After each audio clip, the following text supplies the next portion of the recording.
이 시간 우리에게 주신 하나님의 귀한 말씀 이사야서 58장 말씀입니다. 구약 성경 1039쪽입니다. 이사야서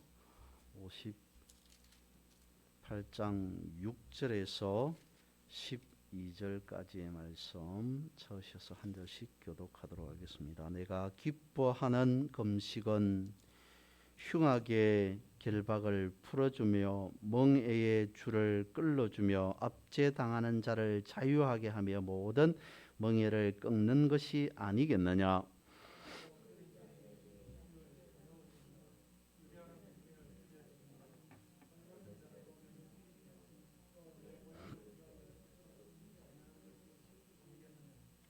그리하면 내 빛이 새벽같이 비칠 것이며 내 치유가 급속할 것이며 내 공의가 내 앞에 행하고 여호와의 영광이 내 뒤에 호위하리니.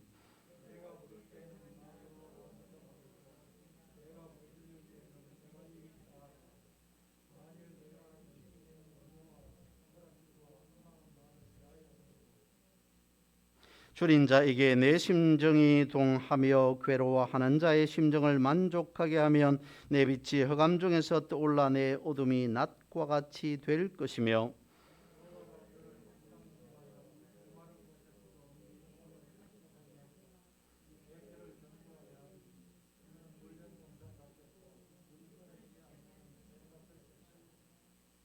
12절 같이 봅니다. 내게서 나을 자들이 오래 황폐된 곳을 다시 세울 것이며 너는 역대에 파괴된 기초를 쌓으리니 너를 일컬어 무너진 데를 보수하는 자라 할 것이며 길을 수축하여 거할 곳이 되게 하는 자라 하리라.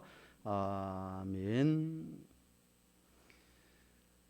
오늘은 사순절기를 알리는 제수요일입니다. 제수요일이라고 하는 것은 회개에 대한 의미가 있습니다. 제수요일은 회개를 통해서 얻을 수 있는 것이 있습니다. 그것은 주님께서 우리를 사랑하셨다라고 하는 사실입니다. 오늘 우리가 읽은 본문의 말씀 이사야 58장에서도 말씀하고 있습니다. 하나님께서 기뻐하는 금식이란 무엇인가 라고 하는 것으로 말씀을 본문은 시작하고 있는데요. 제수요일 회개를 의미하는 그 측면에서 교회는 전통적으로 금식을 선포하게 됩니다. 금식이라고 하는 것은 우리가 알듯이 하나님 앞에 우리의 잘못을 회개하면서 그리스도의 십자가의 고난을 다시 한번 새기고자 하는 그러한 측면, 그러한 의미가 있는 것이죠. 그런데 다시 한번 생각해 보면 우리가 사순절 기간 금식하는 것이 고난만 의미하겠습니까? 그것은 아닙니다. 그러니까 주님께서 십자가를 지시기 위해 이 땅에 오신 것은 맞습니다. 근데 십자가를 지기 위한 것이 목적이 아니고 우리를 살리시기 위해서 십자가를 지신 것입니다. 고난을 받으시는 것이 목적이 아니라 우리를 사랑하는 것이 목적이었습니다. 그래서 그런 측면에서 금식이라고 하는 것을 생각해 보면 주님의 고난에 동참한다는 것이 목적이 아니라 주님께서 이와 같이 고난 받으시면서까지 우리를 사랑하셨으므로 우리도 주를 역시 여전히 사랑한다는 표현의 방식으로 금식을 한다는 거죠. 그러므로 금식이라고 하는 것은 우리가 주님의 사랑에 동참하는 사랑함이다라고 말씀드릴 수 있을 겁니다. 그러면 주님의 사랑은 어떠한 사랑이겠습니까? 금식이란 그 단어와 같이 끊임없이 내어주는 사랑, 끊임없이 비워내고 또 비워내는 사랑이 주님의 사랑 아닐까 싶습니다. 그런 사랑을 우리는 완전한 사랑이라고 말을 할 수 있을 겁니다. 주의 완전한 사랑을 받은 사람은 주님으로부터 완전한, 주님으로부터 완벽한 축복을 받은 자 아니겠습니까? 오늘 본문의 말씀을 가지고 그것을 생각해 보고자 합니다. 주님께서 우리를 사랑하셔서 축복해 주시는데 어떤 원칙을 가지고 계시는가? 주님께서 어떤 원리로 우리를 축복하시는가라고 하는 것을 몇 가지로 나누어서 한번 생각해 보고자 하는데요. 먼저 첫 번째로 6절에서 8절에 이르기까지는 하나님께서 우리를 축복해 주시는데 어떤 축복의 원칙, 어떤 축복의 원리로 축복하시냐면 무조건적인 사랑으로, 아가페적인 사랑으로 축복하신다라고 하는 것으로 말씀을 볼 수가 있습니다. 무조건적인 사랑, 그것은 어떤 사랑입니까? 굶어도 배부른 사랑, 받지 않아도 좋은 사랑, 가난할지라도 부요한 사랑 아니겠습니까? 무조건적인 사랑, 아가페적인 사랑이라고 하는 것은 주고 또 주어서 다 내어주고 목숨까지도 아끼지 아니하고 다 주셨음에도 불구하고 그럼에도 여전히 더 주지 못하여서 안타까워하는 사랑, 그 사랑이 무조건적인 사랑이요 아가페 사랑 아니겠냐는 겁니다. 이런 사랑이야말로 완전한 사랑이겠죠. 이런 완전한 사랑을 받은 자가 완전한 축복을 받은 자 아니겠습니까? 다시 한번 확인합니다. 왜 완전한 사랑이라고 말할 수 있으며 왜 완전한 축복이라고 말할 수 있겠습니까? 예수 그리스도께서는 죄인인 우리를 찾아오시는 사랑으로 사랑하셨기 때문입니다. 예수 그리스도께서는 죄인을 위해 죽기까지 사랑하심으로 사랑하셨기 때문에 그 사랑이 완전한 사랑이요, 그런 사랑을 받은 자가 완전한 축복을 받은 자다라고 말할 수 있다는 거죠. 어떠한 대가도 바라지 않는 사랑, 더더구나 죄인된 나를, 원수된 나를 친히 자녀 삼으신 그 사랑, 그것이 완전한 사랑이요 완전한 축복 아니겠습니까? 마치 아버지의 전 재산을 가지고 갔다가 다 탕진해 버리고 마지못해서 아버지 집으로 다시 돌아온 아들 탕자를 기쁨으로 맞이하는 아버지의 그런 사랑, 부모의 그런 사랑, 그것을 예수 그리스도의 사랑 안에서 우리는 충분히 발견할 수 있겠다라고 말씀을 드립니다. 오늘 본문의 말씀 8절을 읽어봅니다. 그리하면 내 빛이 새벽같이 비칠 것이며 내 치유가 급속할 것이며 내 공의가 내 앞에 행하고 여호와의 영광이 내 뒤에 호위하리니. 8절이 시작하는 그리하면이라고 하는 이 말은 앞에서 말씀하였던 6절과 7절에서 말씀하였던 그것을 정리하면서 우리가 하나님을 믿는데 외식적인 어떤 신앙을 가지고 믿는 것이 아니라 그야말로 마음과 뜻과 정성을 다해서 하나님을 사랑하고 이웃을 섬기는 참된 신앙을 가지고 살아가는 그런 자들에게 하나님께서 아낌없이 모든 것을 내어주시겠다라고 하는 시작의 말씀이 그리하면이 되어집니다. 이런 신앙인에게 어떻게 하신다고요? 내 빛이 새벽같이 비칠 것이다 라고 말씀을 하고 있습니다. 내 빛이 새벽까지 비칠 것이다. 언제요?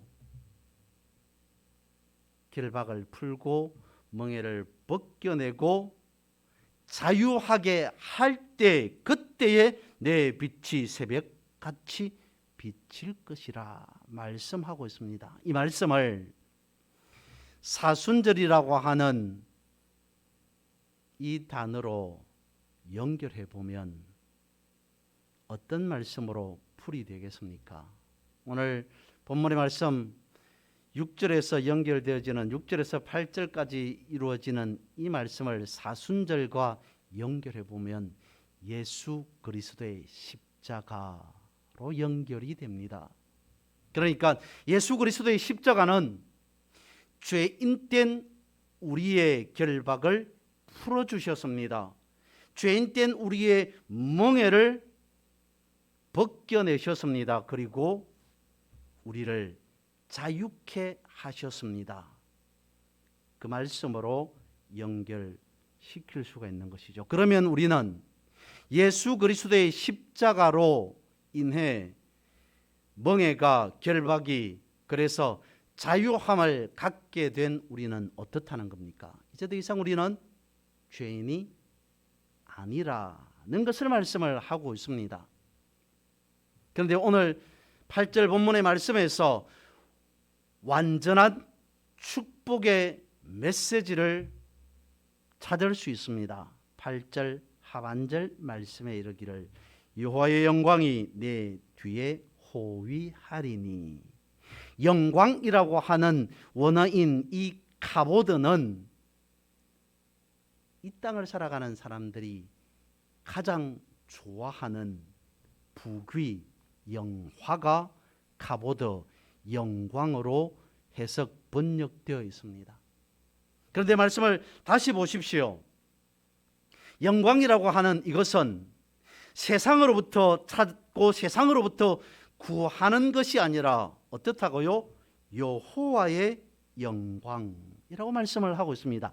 하나님께서 허락하시는 부귀, 영화, 명예, 권세를 주신다고 말씀을 하고 있습니다. 하나님께서 주시는 그런 권세가 내 뒤에 우리의 뒤에서 호위할 것이다 라고 말씀하고 있습니다. 이런 엄청난 축복을 받은 자가 완전한 축복을 받은 자 아니겠느냐라고 하는 것이죠. 그리고 이어서 두 번째로 살펴볼 것은 9절에 있는 응답하시는 축복의 원리에 대해서 잠시 생각해 보고자 합니다. 이렇게 말씀하고 있습니다. 내가 부를 때에는 나 여호와가 응답하겠고 내가 부르짖을 때에는 내가 여기 있다 하리라. 응답하시는 하나님의 축복의 원리입니다. 부를 때에 응답하시고 우리가 기도할 때에 여기 있다 말씀하시는 하나님이라고 말씀을 하고 있습니다. 그러니까 영광스러운 호의는 응답하심으로 나타난다고 볼 수 있습니다. 요한복음 15장 7절에 이렇게 말씀을 합니다. 너희가 내 안에 거하고 내 말이 너희 안에 거하면 무엇이든지 원하는 대로 구하라. 그리하면 이루리라 고 말씀을 하십니다. 예수님과 우리의 관계에 대해서 말씀을 하고 있죠. 우리가 예수 그리스도 안에 있기만 하면 우리가 어떤 것을 구하든지 간에 그 모든 것을 다 이루실 것이다. 그 모든 것이 다 응답되리라 라고 말씀을 하고 있습니다. 그러니까 하나님이 기뻐하는 금식은 뭐냐면 무조건 비우라 라고 하는 것이 아니라는 겁니다. 왜냐하니까 본문 9절에서 그리고 요한복음 15장 7절에서 말씀하고 있지 않습니까? 내가 부르짖을 때에 나 여호와가 응답하겠다. 내가 부르짖을 때에 내가 여기 있다 하겠다. 너희가 내 안에, 내 말이 너희 안에 그할 때에 구하라 그리하면 이루리라 라고 말씀하고 있기 때문이라는 거죠. 하나님께서 기뻐하는 금식은 비우는 것만 아닙니다. 채워주신다는 거죠. 그런데 어떤 것으로 채워주시는 걸까요? 이렇게 말씀합니다. 너희는 먼저 그의 나라와 의를 구하라 그리하면 이 모든 것을 더하시리라. 구하라라고 하는 말씀을 비워라라고 하는 말씀으로, 더하시리라라고 하는 말씀으로, 채우심이라고 하는 말씀으로 바꿔서 생각해 보면 그런 겁니다. 하나님이 기뻐하시는 금식은 나의 것을 다 비워내면 다시 하나님의 것으로 채워주시겠다라고 하신다는 겁니다. 그런데 여기에서 우리가 한 가지 생각해 보아야 할 것이 있습니다. 본문에서 또한 성경에서 거듭 말씀하시는 것이 이것이죠. 구하라, 찾으라, 부르짖으라.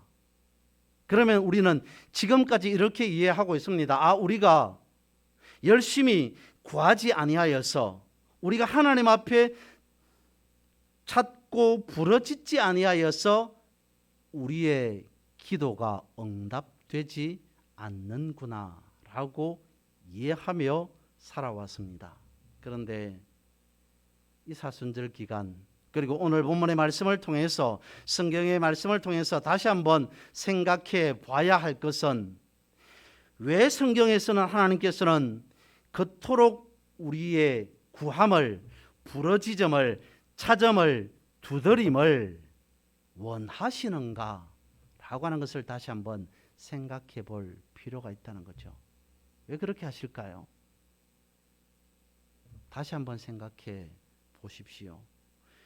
말씀하고 있습니다. 내가 부르짖을 때에 나 여호와가 응답하겠고, 내가 부르짖을 때에 내가 여기 있다 하리라. 너희가 내 안에 거하고 내 말이 너희 안에 거하며 무엇인지 원하는 대로 구하라 그리하면 이루리라. 너희는 먼저 그의 나라와 그의 의를 구하라 그러면 이 모든 것을 더하시리라. 이렇게 하면 이렇게 하시겠다라고 하는 그 말씀의 속뜻은, 진짜 이유는 우리가 제대로 찾지 않았기 때문에, 구하지 않았기 때문에, 두드리지 않았기 때문에 라고 하는 것을 전제 조건으로 가지고 있는 것이 아니라, 하나님께서, 주님께서 우리의 필요를 아시고 미리 준비하고 계셨다는 겁니다. 그래서 우리가 구하기만 하면, 우리가 찾기만 하면 이라고 하는 그 말씀으로 이해하면 되는데요. 이렇습니다. 하나님께서 우리의 목소리, 우리의 찾음, 우리의 부르짖음, 우리의 구함, 그 음성을 듣길 원하신다라고 하는 측면이 있다는 거죠. 하나님께서 우리의 목소리를 얼마나 듣기를 갈급해 하셨으면 거듭 성경에서는, 말씀에서는 구하라, 부르짖으라, 찾으라, 두드리라 라고 말씀하실까? 하나님의 완전한 사랑을, 하나님의 완전한 축복을 이미 소유하고 계시기 때문에, 그래서 그걸 구하기만 하면 주고 싶어서 구하기를, 부르짖기를 학수고대하고 계시는 하나님의 마음, 그것을 오늘 본문의 말씀에서 구하라는 부르짖으라라고 하는 말씀에서 우리는 캐치할 수 있어야 되겠다라고 하는 것입니다. 모든 부르짖음에 완벽하게 응답하시기 위해 준비하고 계시는 하나님, 그것이 응답의 축복 아니겠습니까? 세 번째로 우리가 살펴볼 것은 10절과 11절의 말씀 속에서 모든 것을 완벽하게 만족하게 하시는 축복의 원리를 생각해 보고자 합니다. 11절에 이렇게 말씀을 하고 있습니다. 너는 물된 동산 같겠고 물이 끊어지지 아니하는 샘 같을 것이라.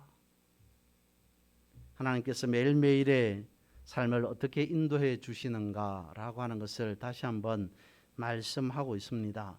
마른 땅일지라도 물을 주셔서 풍성케 하시고 만족케 하신다고 말씀을 하고 있습니다.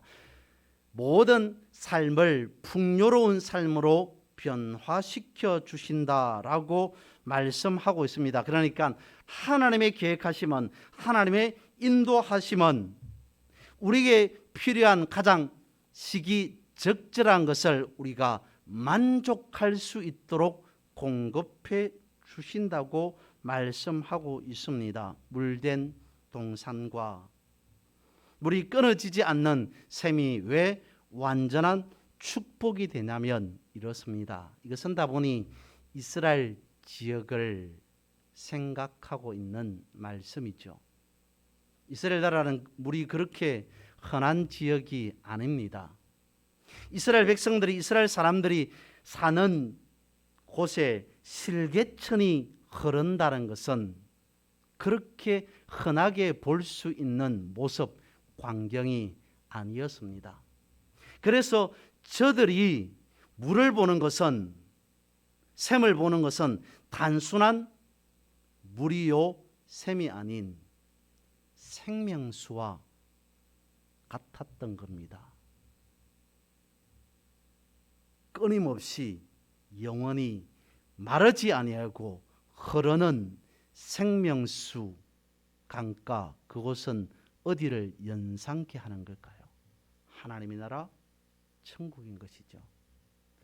저들에게 물이 있다는 것은, 저들에게 끊이지 않는, 마르지 않는 샘이 있다는 것은 마치 하나님의 나라 천국 안에서 살아가는 삶을 연상케 한다는 겁니다. 물된 동산과 같이 끊이지 않는 샘이 있는 곳에서 사는 것과 같이, 하나님 나라 안에서 살아가는 것과 같이 복받은 삶, 그 삶이 완전한 완벽한 축복의 삶 아니겠냐는 겁니다. 사도행전 3장이 시작하는 1절에서 6절에 이런 말씀이 있습니다. 제9시 기도 시간에 베드로와 요한이 성전에 올라갈 새 나면서 못 걷게 된 이를 사람들이 메고 오니 이는 성전에 들어가는 사람들에게 국을 하기 위하여 날마다 미문이라는 성전 문에 두는 자라. 그가 베드로와 요한이 성전에 들어가려 함을 보고 국을 하거늘 베드로가 요한과 더불어 주목하여 이르되 우리를 보라 하니 그가 그들에게서 무엇을 얻을까 하여 바라보거늘 베드로가 이르되 은과 금은 내게 없거니와 내게 있는 것으로 내게 주노니 나사렛 예수 그리스도의 이름으로 일어나 걸으라 하니 라고 기록하고 있습니다. 성전 미문에 앉아 있었던 사람은 소망이 없는 장애인이었습니다. 베드로와 요한이 출임의 제자들이 그에게 필요한 것을 주었습니다. 그를 일어나 걷게 하셨다라고 성경은 기록하고 있습니다. 여러분, 걷지 못하는 자에게 가장 필요한 것은 걷는 것입니다. 앞을 보지 못하는 사람에게 가장 필요한 것은 보는 것입니다. 듣지 못하는 사람에게 가장 필요한 것은 듣는 겁니다. 걷지 못하는 자를, 말하지 못하는 자를, 들을 수 없는 자를, 볼 수 없는 자를 보게 하시는 예수 그리스도, 그것을 사도행전 3장에서는 말씀하고 있습니다. 그 전까지 성전 미문에 앉아 있었던 사람은 이런 상태였습니다. 쉽사리 거동할 수 없는 그런 몸의 상태였기 때문에, 그런 장애를 가지고 있었기 때문에 그는 힘들고 어려운 삶을 살아갈 수밖에 없었습니다. 그런데 살았기에, 먹고 살아야 하기에 성전을 출입하는 사람들에게서 구별해서 몇 푼 받아서 그것을 생계 유지용으로 사용하려 하였던 사람, 그렇게 그 사람들로부터 몇 푼 받아서 생계 유지를 하고 살아왔던 사람이었습니다. 베드로와 요한을 통해서도 바랬던 것은 그것이었습니다. 나를 불쌍히 여기고 나를 긍휼히 여겨서 내가 먹고 살아갈 수 있도록 몇 푼 쥐어주는 것, 던져주는 것. 그런 사람에게, 그런 성전 미문에 앉아 있는 사람에게 베드로와 요한은, 주님의 제자는 물질을 주지 않았습니다. 대신 그를 걷게 했습니다. 예수 그리스도께서 오시기 전까지 우리는 볼 수 없는 사람이었습니다. 하늘이 막혀서 하늘을 볼 수 없는 사람이었습니다. 하나님의 음성이 가로막혀서 하나님의 음성을 들을 수 없는 사람이었습니다. 하늘이 막혀서 하늘로 걸어 올라갈 수 없는 상황이었습니다. 그랬던 우리를, 그랬던 인류를 예수 그리스도께서 오셔서 하늘을 열어주셨습니다. 하나님의 음성인 말씀을 듣게 하십니다. 예수 그리스도를 믿고 하늘 길로 걸어 올라가게 하셨습니다. 볼 수 없는 자를, 들을 수 없는 자를, 말할 수 없는 자를, 그럴 수 없는 자를 그렇게 정상적으로 회복시켜 주셨다는 것, 이것이 완전한 축복 아니고 무엇이겠습니까? 이보다 더한 축복이 있겠습니까? 그런 축복의 원리를 말씀하고 있고요. 마지막으로 네 번째, 그것을 당대에서만 주고 마는 것이 아니라 그 다음 세대 후손에게까지 이르러 축복하신다라고 말씀을 하고 있습니다. 후손의 회복과 축복의 원리, 원칙을 이와 같이 말씀을 합니다. 12절입니다. 내게서 날 자들이 오래 황폐된 곳들을 다시 세울 것이며 너는 역대에 파괴된 기초를 쌓으리니 너를 일컬어 무너진 데를 보수하는 자라 할 것이며 길을 수축하여 그할 곳이 되게 하는 자라 하리라. 이스라엘이 다시 회복될 것을 예언하고 있는 말씀이죠. 우리는 이런 표현을 종종 씁니다. 선한 영향력. 본문 12절에서 어떤 선한 영향력을 볼 수 있냐면, 황폐되어 무너진 곳이 있다 할지라도 다시 세워지는 엄청난 선한 영향력을 발견할 수 있습니다. 누구를 통해서요? 예수 그리스도를 통해서. 예수 그리스도는 하나님과의 무너진 곳을 다시 보수하신 분이십니다. 예수 그리스도는 끊어진 생명의 길을 다시 연결시키셨습니다. 누구에게 이르기까지요?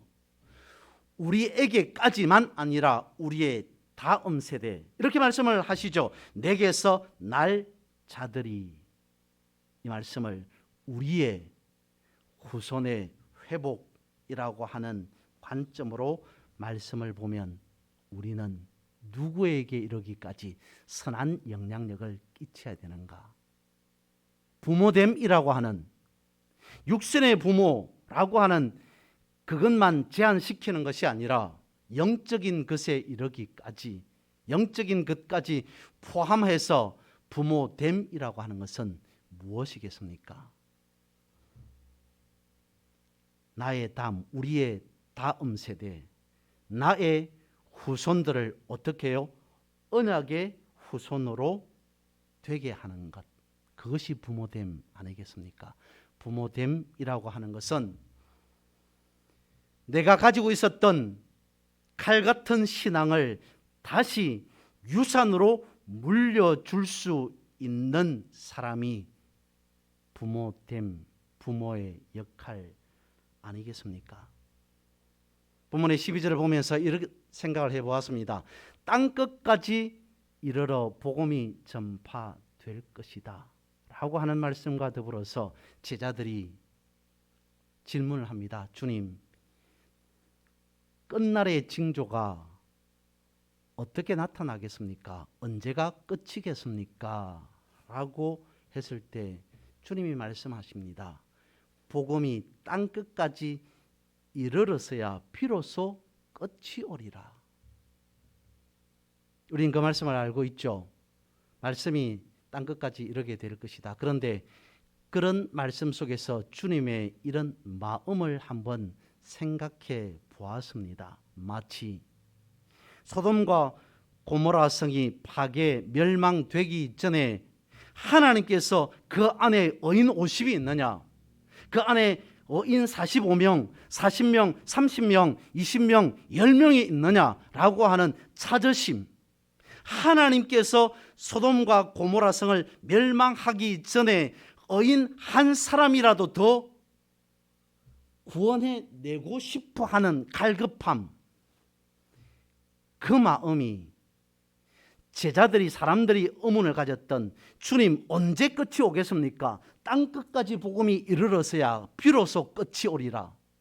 그러니까 한 사람이라도 복음 안에 들이기 위한 주님의 마음, 그것이 말씀 속에서 느껴지더라, 생각되어지더라 라고 하는 것입니다. 오늘 본문의 말씀에서 우리는 그런 메시지를 읽을 수 있을 것 같습니다. 내게서 날 자들이 라고 하는 이 말씀 속에서 하나님은 한 사람의 후손이라도 더 복을 더하고 싶어 하신다 라고 하는 하나님의 마음 말입니다. 한 사람이라도 더 구원시키고자 하는 주님의 마음, 그것을 우리가 사순절에서 느끼고 깨달아야 되지 않을까 싶습니다. 하나님의 완전한 축복은 치유하심이고 응답하심이고 만족해 하십니다. 그리고 그것이 우리의 당대에서만 끝이 나는 것이 아니라 이렇게 말씀을 하시죠. 내게서 날 자들이, 하나님의 완전한 축복은 나와 우리와 내 후손들에게까지 연이어 이어질 수 있도록 하나님은 예배하시고 준비하셨습니다. 그래서 예수 그리스도를 우리에게 보내주셨습니다. 이 사랑을 다시 한번 깨닫고 늘 언제나 우리의 삶 속에서 하나님의 완전한 축복을 받아 누리는 우리의 삶이 되기를 주님의 이름으로 축복합니다.